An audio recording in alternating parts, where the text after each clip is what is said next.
Nuestro tema para hoy, Elías y el Dios Redentor.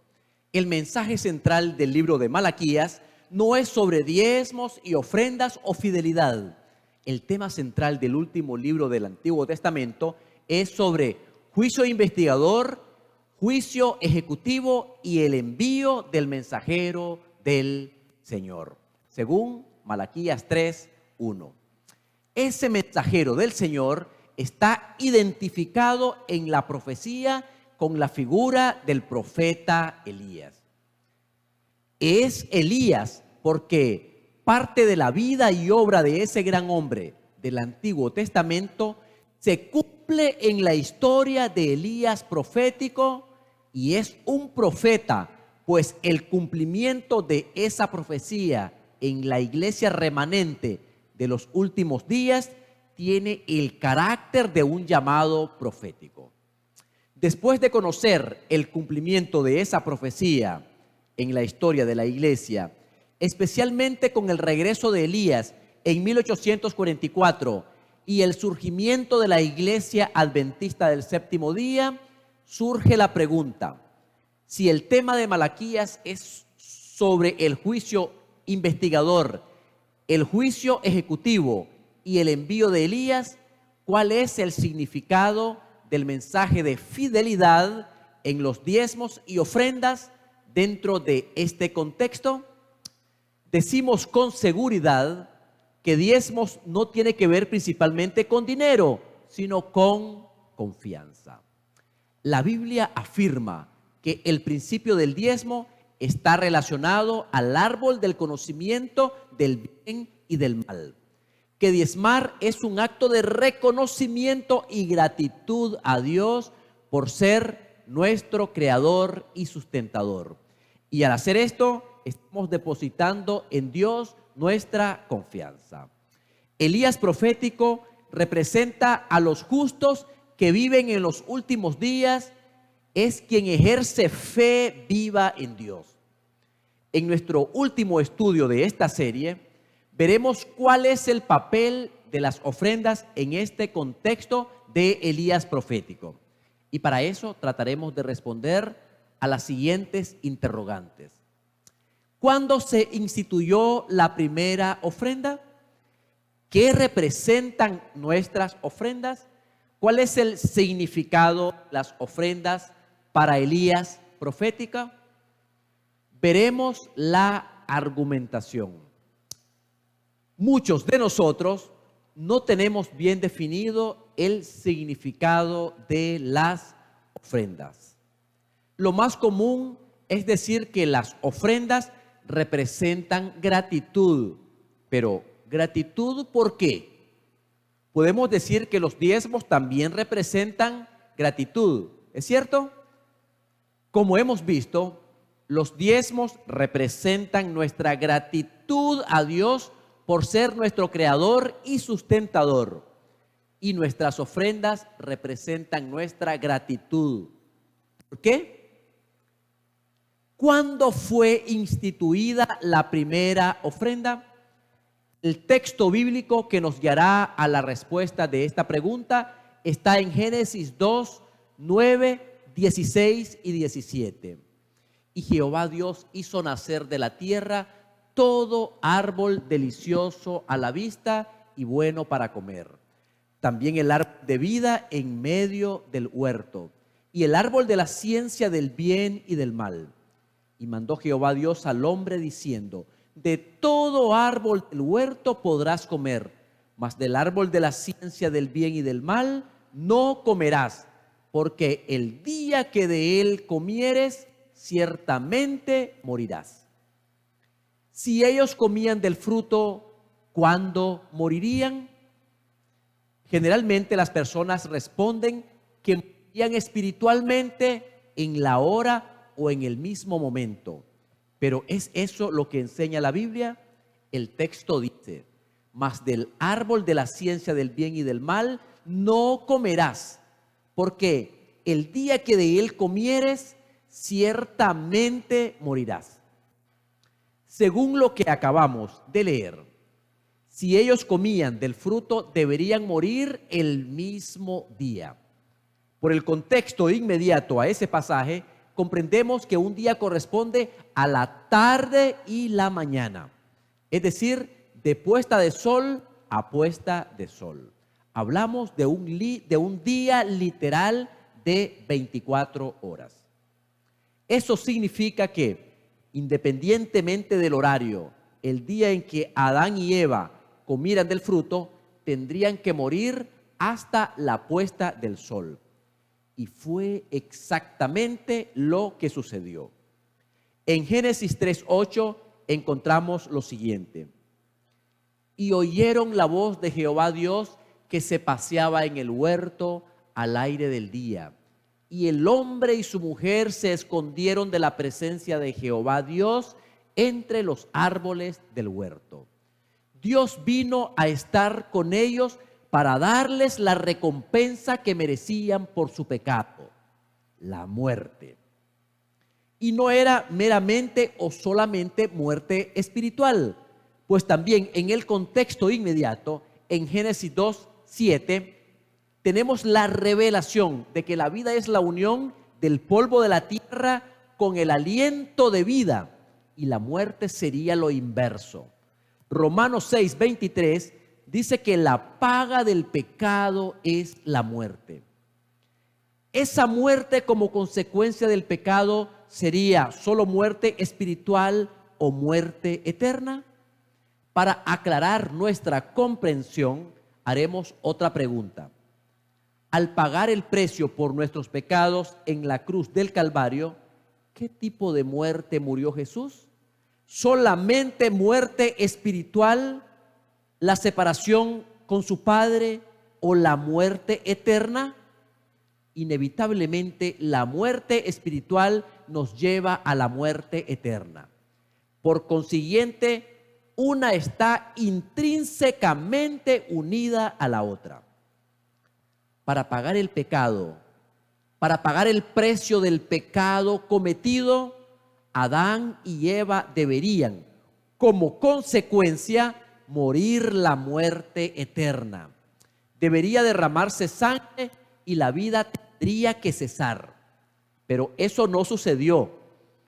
No porque Dios hubiera cambiado de idea, lo que sería imposible, porque para eso debería anular su ley, y su ley es eterna como Dios mismo.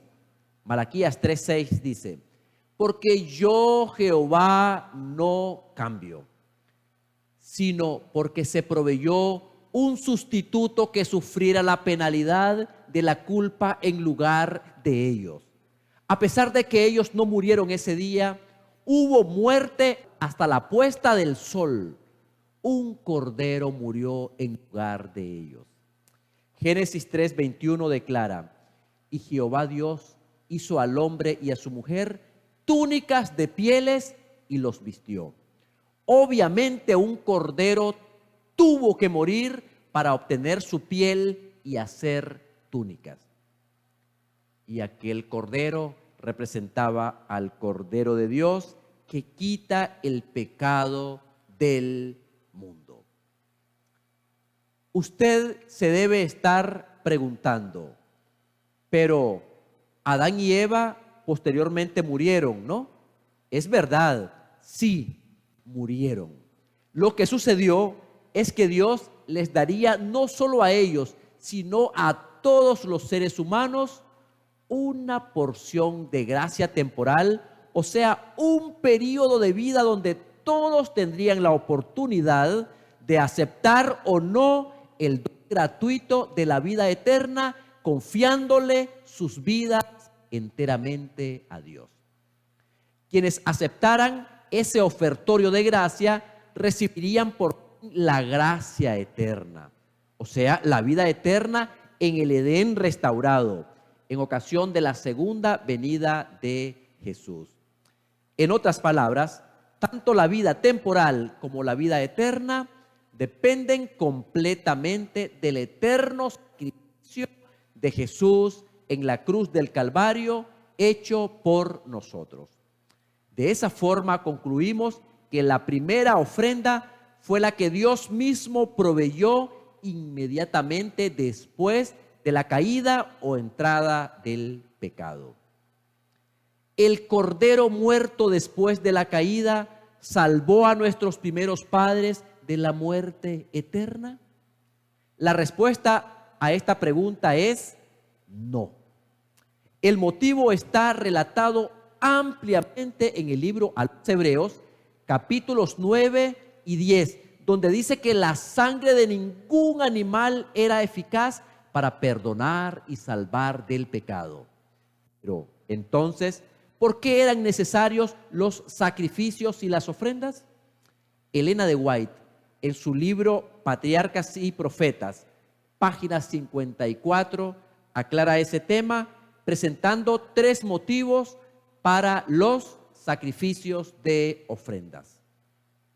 Leo textual: el sacrificio de animales fue ordenado por Dios para que fuese para el hombre un recuerdo perpetuo, un penitente reconocimiento de su pecado y una confesión de su fe en el Redentor prometido. Los sacrificios serían un recuerdo constante de nuestros pecados. Los sacrificios serían un reconocimiento de arrepentimiento del mismo. Los sacrificios serían una confesión de fe en el Redentor prometido. O sea, cada vez que un adorador trajera una ofrenda, recordaría que era un pecador necesitado de la gracia de Dios. Reconocería que estaba arrepentido de su error. Confesaría su fe en un Redentor venidero. Me gustaría resaltar el tercer punto: una confesión de fe en el Redentor prometido no es nada más que reconocer que la ofrenda no lo salvaría de su pecado, sino que por la fe tenía la seguridad de que el verdadero Cordero de Dios vendría a morir en su lugar. De esa forma, los sacrificios significaban reconocimiento y gratitud por el perdón ya recibido, pero que se haría efectivo y se concretaría en el futuro con el sacrificio del verdadero Cordero Cristo Jesús. Ese es el Evangelio eterno conforme lo encontramos en Apocalipsis 14, 6 y Mateo 24, 14. La salvación por la gracia mediante la fe, tanto para los que vivieron en el tiempo del Antiguo Testamento, como para los que vivieron y viven en el tiempo del Nuevo Testamento. Estos son los que expresan su fe en el sacrificio que ya fue hecho en la cruz hace un poco más de 2000 años, mientras aquellos expresaban su fe en el sacrificio que vendría. ¿Qué representa la ofrenda? En verdad, la cuestión no es qué, sino a quién representan nuestras ofrendas. Las ofrendas tienen su origen inmediatamente después de la caída y señalaban al Cordero de Dios que vino a quitar el pecado del mundo. Todos los tipos de ofrendas bíblicas parten de ese modelo. Las ofrendas no eran meramente para el perdón de los pecados, sino especialmente un acto de gratitud nacido del corazón. Lo vemos a través de los siguientes ejemplos bíblicos. Veamos el caso de Abel. Hay reconocimiento y gratitud por las bendiciones divinas. Caso de Noé.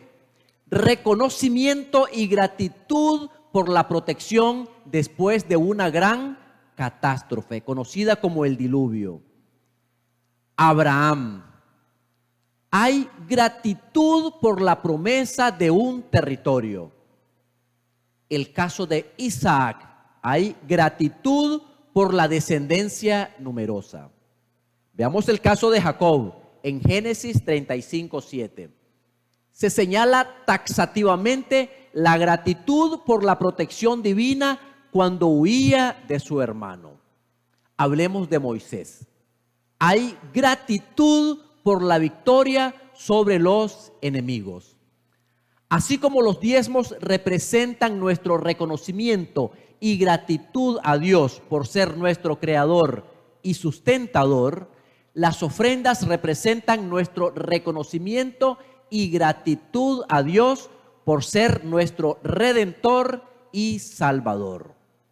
Así como no devolvemos el diezmo para ser bendecidos, sino porque ya fuimos bendecidos, de la misma manera no damos una ofrenda de gratitud para ser salvos, sino porque ya fuimos salvos. Entonces, concluimos que los diezmos y las ofrendas no tienen que ver en primer lugar con dinero, sino con reconocimiento y gratitud del corazón. Se trata de una prueba de lealtad y adoración, una cuestión de en quién elegimos confiar. Dios escogió el dinero porque sabe que la raíz de todos los males es el amor al dinero. No solo de algunos males o la mayoría de los males, sino de todos los males. Dios nos indicó devolver los diezmos y dar las ofrendas como un ejercicio constante para demostrar nuestra confianza completa en Él en todas las cosas. Como dice el salmista, encomienda a Jehová tu camino y confía en Él, y Él hará. Salmo 37:5. Como vemos, una iglesia en reforma o en construcción y preguntamos a los miembros qué necesitan para que la obra avance y queda concluida, todos responden a una vez: dinero. Lo mismo ocurre con las dificultades financieras que enfrentamos en nuestra vida. Pero, en realidad, ¿necesitamos dinero o necesitamos a Dios? Desgraciadamente, nos concentramos en el dinero y en lo que podemos hacer con él. De manera que nos olvidamos de que Dios puede hacer todo, de que Él es el dueño de todo el oro y la plata. Olvidamos que Él es infinitamente capaz de hacer mucho más de lo que pedimos o imaginamos. Cristo mismo mencionó que no podemos servir a dos señores, o serviremos a Dios o a Mamón. El término Mamón viene del arameo y significa dinero o el Dios dinero. La devolución de los diezmos y la entrega de las ofrendas la instituyó Dios como un recuerdo constante de nuestras limitaciones para que desviemos la confianza en nosotros mismos y aprendamos a confiar solo en Él y no en el Dios Mamón. Vimos que nadie que no reconozca a Dios como su creador y sustentador será salvo. Y de la misma manera, quien no reconozca a Cristo como su Salvador y Redentor, tampoco será salvo. Los diezmos y las ofrendas no tienen que ver con dinero, sino con salvación. ¿Incluye dinero? Sí, pero el problema está dónde colocamos nuestro corazón. Para Malaquías, robar a Dios en los diezmos y las ofrendas no significa necesariamente robarle monetariamente, sino quitarle a Dios el derecho que Él tiene de ser nuestro creador y sustentador, en el caso de los diezmos, y ser el salvador y redentor de nuestras vidas, en el caso típico de las ofrendas. Nadie que no le rinda a Él ese reconocimiento podrá ser salvo. Veamos esta hermosa ilustración.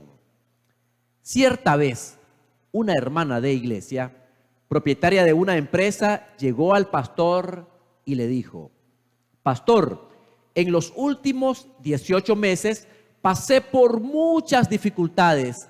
Mi empresa está con muchas deudas y no sé qué más hacer. El pastor, después de conversar con ella por algún tiempo, le preguntó: Hermana, ¿usted ha sido fiel a Dios? Entonces ella respondió: Siempre fui fiel, pastor, pero el último año y medio no pude devolver mis diezmos y ofrendas, pues no sobra nada de dinero. A lo que el pastor le dijo: Hermana, veo que usted no confía en Dios. La hermana obviamente se ofendió con el pastor y le dijo que era una cristiana ferviente y que sí confiaba en Dios. El pastor entonces le replicó: Hermana, entonces coloque su confianza en el sobre. El problema no era que no sobraba dinero y por eso no devolvía el diezmo, sino lo contrario, porque no devolvía el diezmo, no sobraba dinero. Hay bendición en la fidelidad a Dios. Por más que la empresa de la hermana no estuviera dando lucros en los últimos meses, había cierta cantidad de fondo para mantener la vida, y de esa cantidad debería venir la respuesta de gratitud por medio de la devolución de los diezmos y ofrendas. No es suficiente solamente con decir que creo. Tengo que demostrar que creo. Dios espera que concretemos nuestra confianza de que Él es nuestro creador y de que Cristo es nuestro redentor con la entrega de nuestras dádivas en la casa de Dios, en el alfolí de Dios. Pregunta: ¿cuánta ofrenda debemos dar? Los diezmos representan el 10%. ¿Y las ofrendas? La Biblia menciona que debemos dar de nuestras ofrendas de acuerdo con nuestro corazón. Segunda de Corintios 9:7 lo declara: cada uno dé como propuso en su corazón, no con tristeza ni por necesidad, porque Dios ama al dador alegre. Y sin embargo, si nuestras ofrendas necesitan nuestro reconocimiento y gratitud a Dios por ser Él en Cristo nuestro Redentor y Salvador, la pregunta obvia es: ¿cuánto significa para usted en su corazón el sacrificio salvador de Jesús en la cruz del Calvario? ¿Significa algo? ¿Cualquier cosa? ¿Lo que sobró? o lo es todo para usted? Dios no estimó un valor porcentual para las ofrendas porque no hay cómo medir el sacrificio de Cristo en nuestro lugar. Para salvarnos, Dios no eligió cualquier cosa, algo del cielo, ni lo que sobró. Eligió lo mejor. Nosotros también deberíamos traer al Señor de lo mejor de nuestras entradas, una ofrenda vigorosa de gratitud a Dios por la bendición de la salvación que nos otorgó en la cruz. Como los diezmos son nuestro reconocimiento y gratitud por ser nuestro creador y sustentador, y las ofrendas son nuestro reconocimiento y gratitud a Dios por ser nuestro redentor y salvador, deberíamos dar en diezmos y ofrendas como mínimo nuestro reconocimiento y gratitud. ¿Cómo ofrendar a Dios? En el Antiguo Testamento, cuando un adorador traía el cordero para el sacrificio, quien determinaba la finalidad de la ofrenda era Dios mismo. De igual manera, hoy, cuando llevamos una ofrenda de gratitud a la iglesia, debemos dejar que Dios determine el fin que Él desea darle a nuestras ofrendas. Así como el Cordero de Dios fue entregado para salvar al mundo, nuestras ofrendas también deben llevar salvación a todo el mundo. Por ese motivo, en la Iglesia Adventista del Séptimo Día, la mayor parte de nuestras ofrendas quedan en la iglesia local, el 60%. Parte se usa en la construcción de iglesias en el campo local, un 20%, y otra parte se destina para proyectos misioneros en todo el mundo, otro 20%. Cuando destinamos nuestras ofrendas a algún fin específico, como construcción, reformas o departamentos de la iglesia, esas ofrendas dejan de ser ofrendas y pasan a ser donaciones. Nada nos impide donar cantidades especiales para fines específicos, pero deberíamos hacerlo después de dar nuestro pacto de sacrificio en reconocimiento a Cristo por ser nuestro Redentor y Salvador. Elena de White lo captó cuando dijo, leo textual: el manifestar un espíritu generoso y abnegado para con el éxito de las misiones en el extranjero es una manera segura de hacer progresar la obra misionera en el país propio. Por pequeña que sea vuestra ofrenda, no vaciléis en traerla al Señor. La ofrenda más pequeña, dada con corazón lleno de amor hacia el Salvador, viene a ser un don sin precio sobre el cual Dios sonríe y pone su bendición. Obreros Evangélicos, página 481 y 482. Hablemos del Elías profético y las ofrendas. De la misma forma como el mensaje del Elías profético está conectado al Dios creador, al decir, adorad a aquel que hizo, también está relacionado al Dios redentor, al decir, vi volar por en medio del cielo a otro ángel que tenía el evangelio eterno. La creación y la redención son las marcas del Dios de Elías. Dar ofrendas en el contexto del juicio investigador no es simplemente dar un dinero o una ayuda para la iglesia. Para el Elías profético, las ofrendas representan su reconocimiento y gratitud a Dios, porque por medio de Cristo, Él es su Salvador y Redentor. Por tener el mandato divino de predicar el evangelio eterno a todo el mundo, el Elías profético entrega su pacto de sacrificio para que sea usado de acuerdo con la voluntad de Dios. Recibimos de esto una bendición sin medida. Malaquías dice que para los que fueran fieles en los diezmos y en las ofrendas, Dios abriría las ventanas del cielo y derramaría sobre ellos bendiciones hasta que sobreabunden. ¿Cuál es el significado de las ventanas del cielo abiertas y las bendiciones sin medidas? Es el derramamiento del Espíritu Santo, la tercera persona de la divinidad.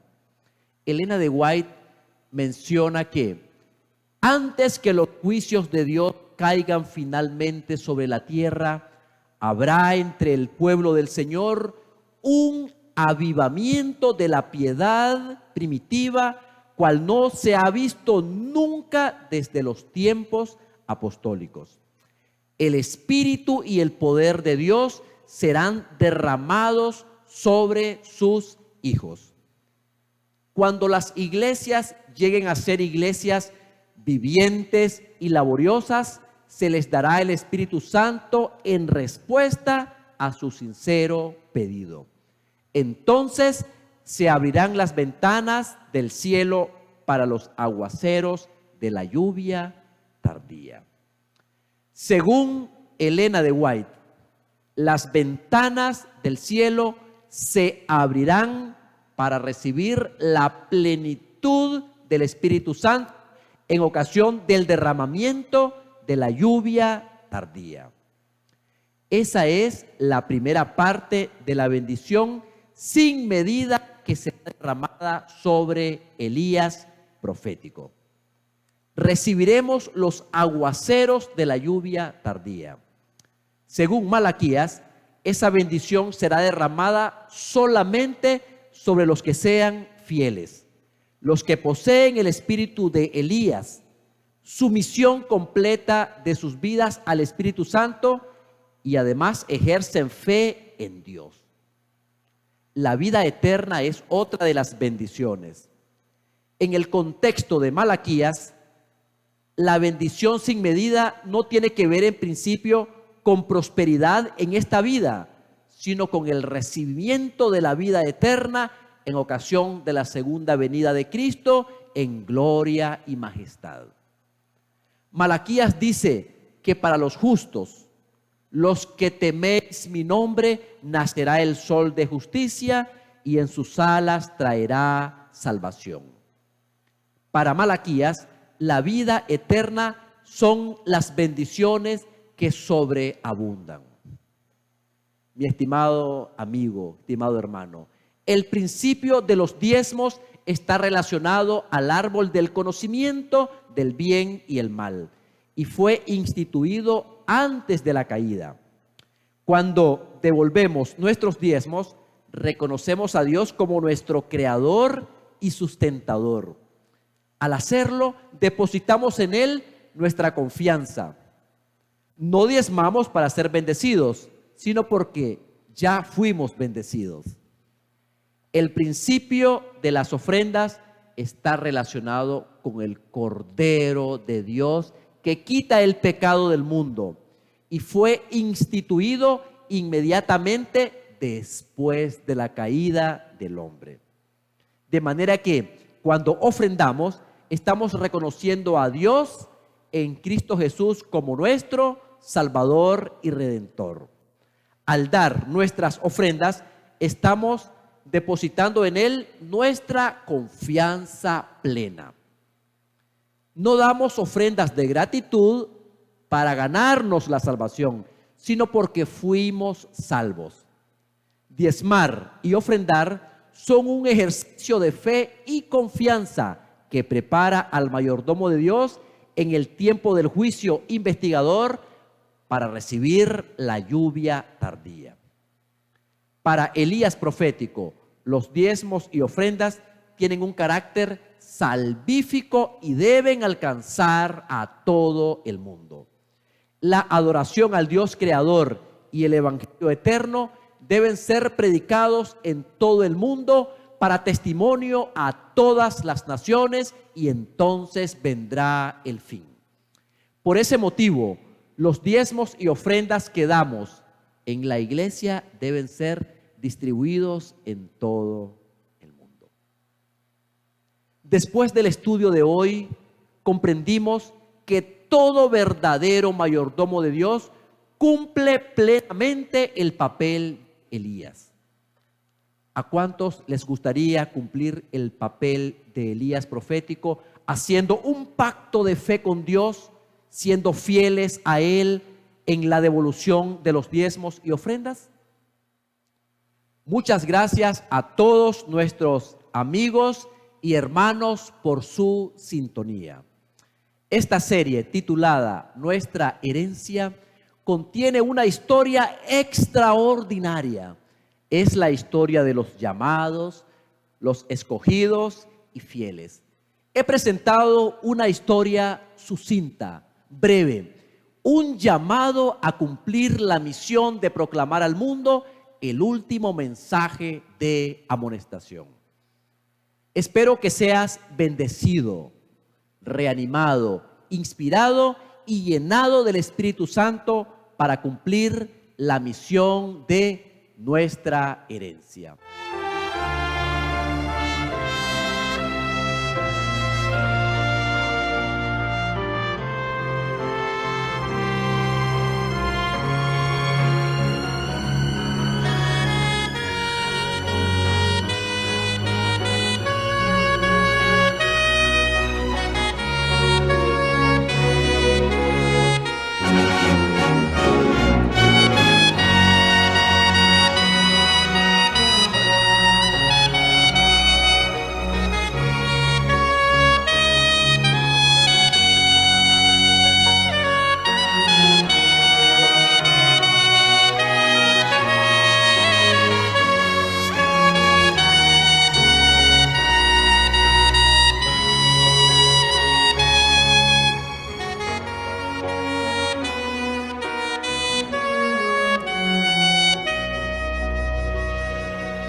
Vamos a orar.